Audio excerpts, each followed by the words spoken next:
Balik lagi bersama kami di acara terkece. Enggak sih. Acara koceh. Bek. Konten receh. Aduh, gila goblok. Oke. Kalian sudah kenal sama kita bertiga. Tapi kita kenal lagi lah. Saya Hendry dan di sana ada Andi. Di sini ada Lender. dan ini ada bintang tamu terbaru kita yaitu perkenalan coy. Perkenalkan, nama saya Wisnu. Wisnu. Status Wisnu Tama. Ya, bukan. Waduh, kayak Pak Menteri. Pak Menteri. Udah ya, udah. Bukan. Bukan Wisnu sama? Wisnu Wijaya. Oh, Wisnu Wijaya. Oke, Wijayanto. Oh. Nenek toh. Ojo nambah-nambahin. Gak boleh. Oke. Nah, tema pada malam hari ini kalian pasti sudah tahu, udah pada lihat judulnya ya pasti kan ya. Tema kali ini kita akan berbagi kisah tentang mistis yang pernah kita alami. Tapi sebelum kita masuk ke cerita kita mau melihat ada apa tadi? Baca ya. Enggak apa-apa kan baca ya. Baca dulu aja. Kita belum profesional tapi enggak masalah ya. Kita ada sejarah 10 hantu terseram di Indonesia. Mantap itu kayaknya. Serem, ya. serem ngeri. Langsung aja ya. Oke, aku mau bacain yang pertama nih, yaitu yang pertama. Tapi sebelum itu tadi kita udah bikin status, tapi di story WA udah ada kita nanyakan siapa nih yang punya pengalaman horor, nanti kita akan bacakan. Tunggu aja nanti kalian yang udah komen, yang udah kirim cerita kalian pasti kami akan bacakan. Nah, tapi tunggu, kita akan lihat sejarah-sejarah dulu, yaitu ada 10 sejarah hantu terseram di Indonesia. Nah, yang pertama ada pocong. Nah, ini pasti seram ya. Paling seram, ini sok pocong. Ngomong-ngomong, mereka ini udah pernah ketemu pocong belum? Ya, bentuknya kayak pocong. Pocongnya apa? Pocongnya. Ya. Enggak. Jadi, oke, kita masukkan. Pocong itu adalah sesosok mayat berkafan yang sekilas nampak seperti guling. Siapa sih dibeli nih? Enak nih, Lah duwe guling nang omah kan warna putih. Gulingku warna putih nih, tak keloni terus. Tapi akeh kulone. Apak nih. Enggak. Jadi terseram pertama kuwi pocong. Karena pocong kan kalau di film-film itu pasti apa ya? Mukanya bosok ya. Bosok iki bahasa Indonesia apa? Busuk. Astagfirullah. Busuk. Nah, busuk. Wireng kayak gitu. Kebantu efek. Oh, kebantu efek ya. Aman. Iki enggak agak serem kan. Asem nih. Tapi Kan pocong ki nganu ya, apa? Setan khas Indonesia. ya kan kita bahas Indonesia, coy. Amerika. Terserem sing di Indonesia. Ngopo setan iki nganu ciri khas dhewe lho. Ya ngerti, aku juga paling tapi pernah ketemu pocong enggak? Imajinasi. Imajinasi. Ya. Pernah? Pernah. Oh, pernah. Nanti diceritakan ya. Oke, tunggu. Nah, selanjutnya Lender baca. Yang kedua ada ini. Sundel bolong. Sundel bolong. Apa sih pengertian sundel bolong? Nah, nih. Sundel bolong adalah sesosok perempuan yang digambarkan memiliki lubang di punggungnya. Woi, lubang ada di punggung. Seharusnya lubang jangan di punggung ya. Di mana? Oh, di hidung ya. Saya manusia kan punya lubang 7. Ya. Mana aja? Ya, 2. Ya. 7 9. 9, Bro. Ngalah. 9. Apa aja itu? 9 ya, ada 9 lubang. Manusia itu ada 9 lubang, coy. 2, hidung ada 2, mata ada 2, telinga ada 2, 6. Ya, 6. Mulut 1. 7 sama Yang itu disebut nih. Jadi 9, jangan skip. 9. Kalau sundel bujuk. Sundel bolong itu punya 10 berarti. Iya, Tambah. Nah, menurut mitos itu kalau sundel bolong itu kalau dari deket itu harum. Iya enggak sih? Iya enggak? Kayaknya tuh menurut mitos. Pernah denger gak sih cerita sundel-sundel bolong itu? Filmnya tapi enggak. Filmnya sih. Ya, piye. Filmnya sih. Menurut kalian biar menurut kalian? Nah, ini nih sundel bolong itu konon katanya sebelum mati ia sedang hamil. Iki lanangan sing tanggung jawab biasanya. Kemudian ada laki-laki tak bertanggung jawab. Oh ya benar. Oh ya benar. Awakmu ya. Oke. Yang memerkosanya hingga mati. Wow. Jadi kalian nih ada fuckboy itu kan jangan gitu lah ya. Tobat. Oke. Daripada dihantuin sama sundel bolong. Sedangkan perempuan tersebut akhirnya menjadi sundel bolong yang gentayangan untuk membalaskan dendamnya. Tuh, jadi hati-hati nih ya. Kalau kalian ketemu sundel bolong, berarti kalian habis kami. Yo ora. Yo, ini gini ngono ya. Ngono ceritanya. Oke, selanjutnya. Yuk bacain. Kuntilanak. Kuntilanak apa sih? Hantu perempuan ini digambarkan bergaun putih, rambut panjang dan punya mata merah. Oh, punya mata merah. Paling motornya beras ketolok, Mas. Bisa jadi. Urung tuku isto. Bermain etan. Bermain etan, Cuk. Anjir. Oke. Jadi apa alasan dibalik obsesi tersebut? Konon katanya kuntilanak itu meninggal saat ia melahirkan. Jadi ia gentayangan untuk mencari anaknya. Oh. Jadi konon katanya itu legenda sang kuntilanak itu kayak gitu, Bro. Jadi pas melahirkan dia mati gitu. Konon katanya ceritanya gitu. Terus dia gentayangan. Oh iya. Guyu dan tapi untuk menurut konon katanya tuh kuntilanak itu kalau semakin suaranya dekat itu dia tuh jauh, ya kan? Tapi kalau semakin jauh itu tuh dia tuh di samping kita gitu. Aku kan selalu bilang gitu ya. Enggak sih seorang daerah. Lah daerah ngeri ya. Ya kan konten-konten gitu kan. Ya kan pernah denger kan kayak gitu. Lagu jauh ini, Boy. Oh iya. Kalau jauh itu dia tuh ternyata malah dekat gitu. Kalau pernah ngatasinnya enggak? Tahu ngatasin masih biar dia pergi gitu. Belum. Enggak tahu, bukannya belum. Enggak tahu. Enggak tahu. Aku enggak tahu. Mungkin pernah maksudnya cerita dari teman-teman gitu. Cara ngusir kuntilanak gitu. Enggak tahu. Telanjang. Buat. Jadi film Dono. Oh. Apa ya? Aku udah nonton gue. Oh, oke. Selanjutnya. Ini yang keempat. Oke, iki adoh ya. Hantunya adoh enek, Mas. Mungkin jarang enek. Acara ini. Kuyang. Apa itu kuyang? Kuyang adalah Mocoy sumput. Ora. Keren ya. Kuyang adalah ya wis ngomong. beberapa bulan lalu ia sempat menjadi pembicaraan masyarakat karena makhluk ini berasal dari Kalimantan Timur. Waduh, no, Mas. Kalimantan Timur. Kalimantan Timur. Yo. Kuyang tuh dari konten dari Kalimantan Timur. Waduh. Penduduk asli Kalimantan Timur. Kali ini mantan. Buri omah. Bukan Kalimantan.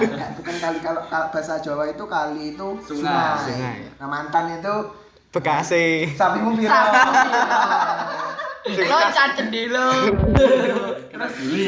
Sing ini apa? Balik Ketemu. Aduh. Kalah motor.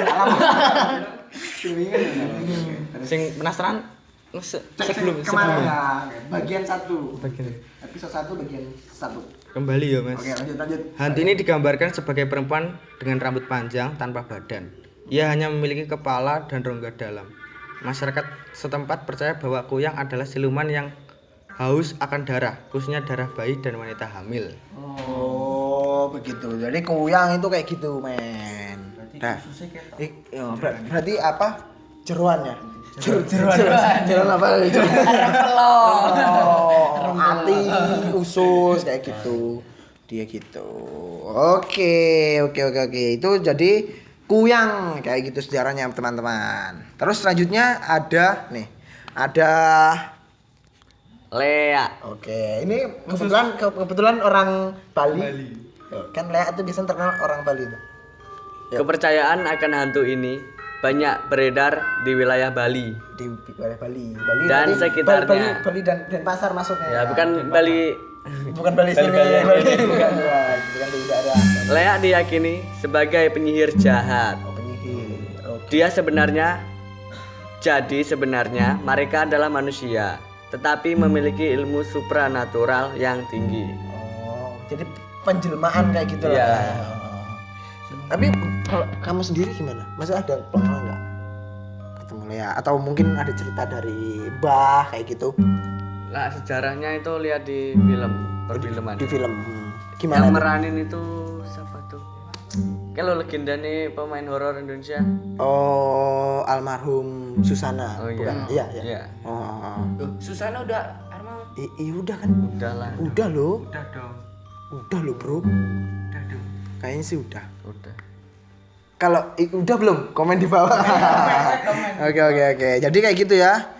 Di siang hari Lea berwujud manusia normal. Nah, konon katanya di malam hari ia keluar dari sosok manusianya untuk merampas organ tubuh demi keberhasilan ramuan sihirnya. Jadi Lea ini kalau di sini tuh sepertinya tuh dia itu ingin sedang mempelajari ilmu gitu ya mungkin. Iya, Ya. dari ilmu hitam. Ilmu hitam kayak gitu. Ada pengusiran nggak? Kalau kan ada sih festival ogoh-ogoh itu kan kayaknya pengusiran gitu. Iya. Termasuk ngusir kayak gini enggak? Ya pokoknya yang halal jelek lah. Oh, halal jelek. Jadi tidak hanya makhluk halus tapi makhluk astral. Jelek-jelek kok. Oh, yang jelek. Ini kok nggak mampu ini. Ini enggak bisa diusir. Enggak bisa. Belum aja. Kontraknya udah lama ini udah panjang. Oke, lanjut ya. Ke yang keenam. Yang keenam itu genderuwo. Nah, apa sih genderuwo itu adalah kisah makhluk ini berasal dari mitos bangsa Persia. Bangsa Persia, Bro. Ya, luar negeri. Iya, Bro. Waduh, ono Persia. Iya. Masa Londo? Pantes konon katanya dur. Oh iya, tinggi ya. Kalau orang Indonesia kan enggak begitu tinggi. Ada yang tinggi. Impor ya? Sinon. Impor. Dalam bangsa Persia itu disebut Gandarewa. Di Indonesia mereka digambarkan memiliki tubuh yang sangat besar, berbulu. Enggak ya. Berbulu dan memiliki taring yang menjulur keluar mulutnya. Siapa iki? Ini Alamu gitu. Kan enggak menjulur. Oh enggak. Terus ini mereka itu laki-laki. Tadi kan kayak kuntilanak itu cewek. Ya, Terus sundel bolong cewek. Kuyang cewek. Kuyang cewek. Cewek ya, cewek. Kalau pocong ada Bisa dua. Bisa dua ya, bisa dua. Ketika menjadi genderuwo, mereka akan mengubah fisiknya menjadi manusia dan menghamili perempuan bareng. Putih Oh. kayak kolor hijau. Kisahnya kayak gitu ya. Jadi jadi genderuwo itu bisa mengambil. Oh. Itu kan ada filmnya itu. Oh iya. Oke. Selanjutnya. Oke. Berarti lumayan ngeri ya. Lanjut yang ini. Tuyul. Tuyul. Kan kecil sama nih. Pas. Apa sih tuyul? Jenis hantu ini seperti populer karena menjadi pemeran utama sitkom di tahun 2000-an.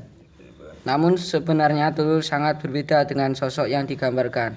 Series komentar tersebut. Tuyul dipercaya mereka anak dari Sundel Bolong. Oh, anak dari sundel bolong. Sundel ini. Sundel bolong. Ada pula yang menyebut bahwa sebenarnya ia adalah anak dari orang yang keguguran. Oleh karena itu, tuyul memiliki tubuh yang sangat pendek dan suka mencari uang. Tak jarang manusia memanfaatkan untuk menjadi kaya secara instan atau pesugihan. Oke. Jadi tuyul seperti mitosnya itu kan banyak. Dia itu biasanya dipekerjakan nih sama manusia yang ingin kaya tapi dengan menggunakan jalan yang pintas kayak gitu. Mie instan ya. Padahal mie instan aja Enak. Enggak seinstan gitu. Ribet. Nah, itu tapi konon katanya itu bisa kalau di uang kita itu misal kita simpan di laci nih, terus kita kasih cermin, kasih cermin rambut ya, rambut, dan itu nanti mengalihkan mereka untuk mengambil, gak jadi mengambil. Konon katanya kayak gitu. Gitu. Tapi kalau kalian pengen menyimpan uang dengan aman, ya udah kasih ke saya aja aman. aman, bablas hilang. Oke, lanjut ke setan yang ke nomor 8. Oke. Yuk, yang Andi baca. Setan yang nomor 8 ini Wewe Gombel. Wewe Gombel. Apa tuh Wewe Gombel? Menurut kepercayaan masyarakat, Wewe Gombel adalah hantu berupa perempuan tua yang meninggal karena bunuh diri. Alasannya ia dituduh membunuh suaminya yang selingkuh oleh orang di sekitarnya. Nenek-nenek ini dikenal sangat menyukai anak kecil sehingga ia sering menculik mereka. Namun tenang saja, Wewe Gombel tidak akan menyakiti anak tersebut. Yang membuat orang takut adalah sosok yang menyeramkan. Oh, oke. Jadi Wewe Gombel itu adalah sosok kamu baca Wewe Gombel apa baca Jenglot, coy? Wewe Gombel ya. Oh, dia terkenal sebagai nenek-nenek ya. Ya, nenek-nenek tua. Mitosnya itu kita tuh jangan keluar setelah maghrib. Kalau nggak mau diculik Wewe Gombel. Kan biasanya waktu kecil kita kalau jangan keluar mas maghrib. Terus Henderson TV ada tuh menjelang maghrib. Oh iya. Ada. Iya kan tonton. Cari ya. Yang main Nana, cantik loh. Beautiful. Oke. Jadi jangan keluar setelah maghrib. Jadi kalau keluar agak malaman dikit lah. Mungkin. Rolas enggak? Oh kayak gitu. Itu udah Kemalaman bro. Aneh tuh. gaji setan kalau itu. 12. Lanjut ke Jenglot yang ke-9. Nah, Jenglot ini menurut mitosnya itu Jenglot memiliki tubuh yang sangat kecil, mungil gitu ya. Oh iya. Seperti boneka. Terus dia memiliki kulit gelap seperti mumi. Kalau kalian tahu mumi kayak gitu. Dan biasanya memiliki taring dan kuku yang panjang gitu. Menurut penelusuran, makhluk ini banyak ditemukan di Jawa. Di Jawa. Kalimantan dan Bali. Kok banyak setan ya di Jawa? Jawa, Kalimantan, Bali kan loh. Koken, Mas. Iya. Oke. Selanjutnya itu udah yang terakhir, yang ke-10. Lampor. Baru denger gua ada setan lampor. Baru dengar. Ada Baru update ini kayaknya. ada film. Baru update. Update-mu aplikasi. Oke, mau bacain. Kisah hantu ini sering terdengar di Jawa Tengah. Jawa meneh. Jawa lagi. Jawa. Ada banyak orang yang meyakini keberadaan lampor. Ia seringkali berkeliaran di kampung-kampung dan membawa siapapun yang melihatnya. Jadi kalau ada setan lampor ini tutup mata biar nggak kelihatan. Enggak, kalau maksudnya itu kalau lampor itu ketemu kita nih. Nah, kita hati-hati aja bisa dibawa ke mereka. Ini hantu yang tukang nyulik ini berarti. Tapi kisah hantu ternyata Gimana? Korbannya akan mati atau kembali dalam keadaan gila. Wow. Ngeri bro. Korbannya bisa mati atau dipulangkan tapi kadang keadaan gila. Jika Berarti, kamu gimana? Jika kamu mendengar suara kereta kuda di malam hari, Kereta di malam.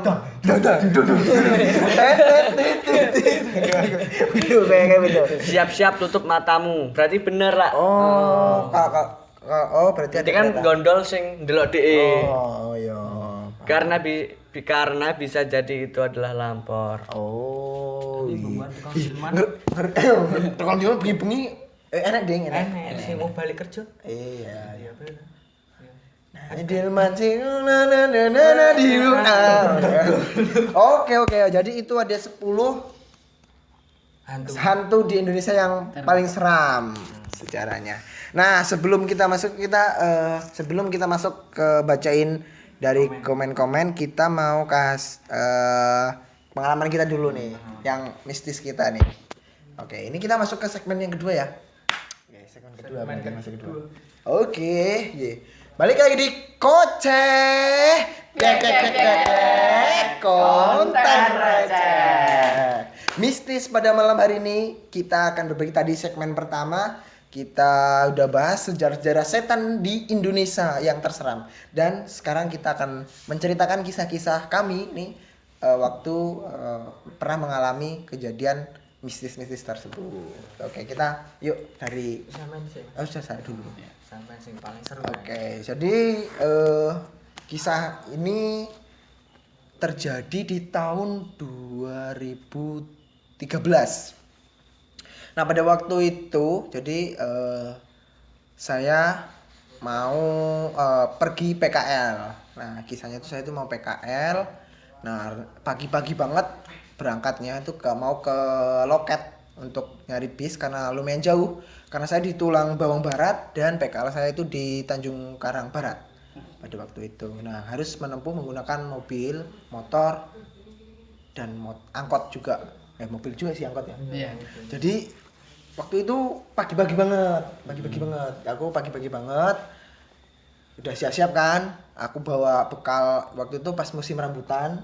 Saya udah bawa bekal rambutan itu 1 dus buat oleh-oleh teman-teman yang ada di sana karena kan itu udah waktu 1 bulan PKL terus akan pulang. Pengen ya namanya kangen lah sama keluarga gitu kan. Kangen terus juga ininya habis bukan kurang habis teh. Terus tadi itu aku pulang. Nah, waktu itu saya berangkat kan. Nah, ini mau diantar sama ayah saya ke loket di unit 2 di salah satu loket lah pokoknya di sana. Nah, ceritanya itu pagi banget ya kan, pakai motor kesayangan saya tuh. Yang kemana itu. Itu aku kan diantar udah siap-siap nih, udah rapi, udah siap, tas sudah siap, terus bekal udah siap, oleh-oleh juga udah siap. Pose di anu